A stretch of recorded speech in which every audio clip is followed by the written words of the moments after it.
மீஞ்சூரில் போனவங்களுக்கு கூட இந்த பாக்கியம் கிடைக்காது. மீஞ்சூரில் ரத சப்தமி நடந்தது. அந்த ரத சப்தமியில் சக்கரத்தாழ்வாருக்கு அபிஷேகங்கள்லாம் பண்ணி அதுக்கப்புறம் அவங்கள நீரில் இறக்குவாங்க. திருப்பதியில் நடக்கும் இது. இதை மாதிரியே அந்த காட்சி இருக்கணும்னு சொல்லி பக்தர்களை உட்கார வச்சு சக்கரத்தாழ்வாரை 9 பொருட்கள் கொண்டு அபிஷேகம் பண்ணி அவருக்கு நெய்வேத்தியம் வச்சு ஆர்த்தி காமிச்சு பக்தர்கள் எல்லாரும் சக்கரத்தாழ்வாரை நேரில் வணங்கிய காட்சி இப்போது உங்களுக்காக.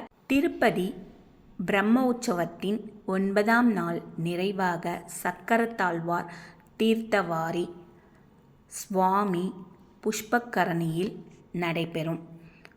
பிரம்ம உற்சவம் வெற்றிகரமாக முடிந்ததை குறிக்கவும் சக்கரத்தாழ்வாரின் அம்சமான சக்கரத்திற்கு புனித நீராட்டி அதில் நீராடும் பக்தர்களின் பாவம் நீங்கி மோட்சம் மற்றும் துன்பங்களில் இருந்து நிவாரணம் பெறவும் இந்த வைபவம் நடைபெறுகிறது. 9 நாள் நடைபெறும் பிரம்ம உற்சவம் நிறைவடைவதை குறிக்க உற்சவர்கள் மலையப்ப சுவாமி, ஸ்ரீதேவி, பூதேவி சமேத சக்கரத்தாழ்வாருக்கு தீர்த்தவாரி நடைபெறும்.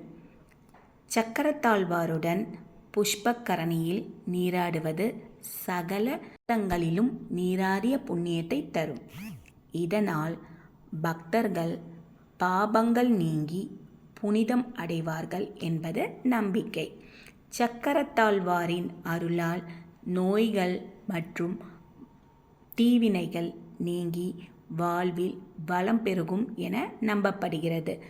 திருமால் தன் கையில் உள்ள சக்கரத்தாழ்வாரை பத்ம சரோவரம் எனப்படும் புஷ்பக்கரணியில் முழுகச் செய்து பக்தர்களுக்கு அருளாசி வழங்குகிறார் என்பது ஐதீகம்.